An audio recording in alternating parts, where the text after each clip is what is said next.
ഗതാഗത കുരുക്ക്, അടിസ്ഥാന സൗകര്യങ്ങളുടെ അപര്യാപ്തത, പൊതുസ്ഥലങ്ങളുടെ കയ്യേറ്റം തുടങ്ങി വളാഞ്ചേരി നഗരസഭ നേരിട്ടിരിക്കുന്ന പ്രശ്നങ്ങൾ നിരവധിയായിരുന്നു. ഈ സാഹചര്യത്തിലാണ് ആസൂത്രിതവും മനുഷ്യ കേന്ദ്രീകൃതവുമായ നഗരങ്ങൾക്ക് പേരുകേട്ട അയർലൻഡ് എന്ന ദ്വീപ് രാഷ്ട്രത്തിലെ നഗര മാതൃകകളെ, ഐറിഷ് മാതൃകകളെ പിന്തുടരാൻ നഗരസഭ തീരുമാനിച്ചത്. അങ്ങനെ നഗരത്തിലെ കാൽനട യാത്രക്കാർക്കായി ടൈലുകൾ പാകിയ കൈവരികളുള്ള നടപ്പാതകൾ നിർമ്മിച്ചു. നഗരം ചെടികൾ കൊണ്ട് അലങ്കരിച്ചു. പാർക്കിംഗ് സൗകര്യമൊരുക്കി. കടകളിൽ നിന്നുള്ള മാലിന്യം ഉറവിടത്തിൽ തന്നെ സംസ്കരിക്കാൻ നടപടികളെടുത്തു. നഗരസഭാ കെട്ടിടങ്ങൾക്ക് മോടി കൂട്ടി.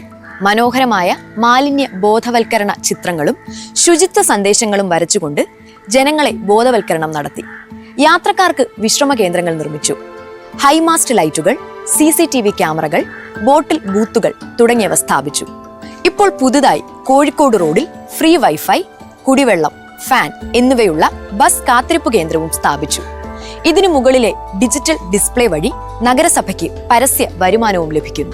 ആദ്യം വളാഞ്ചേരിയിൽ നിന്നും പട്ടാമ്പി റോഡിലും പെരിന്തൽമണ്ണ റോഡിലുമാണ് 2015-20 നഗരസഭ ഭരണസമിതി ഐറിഷ് പദ്ധതി ആദ്യമായി നടപ്പിലാക്കിയത്. അതിന്റെ തുടർച്ചയായി 2020-2025 ഭരണസമിതി വളാഞ്ചേരി ടൗണിൽ നിന്നും കുറ്റിപ്പുറം റോഡിലും കോഴിക്കോട് റോഡിലും ഐറിഷ് പദ്ധതി നടപ്പിലാക്കി വരുന്നു. ഇതൊക്കെ ഇനിയും തുടരേണ്ടതില്ലേ? ഇനിയും ഈ നഗരം വികസിക്കേണ്ടതില്ലേ?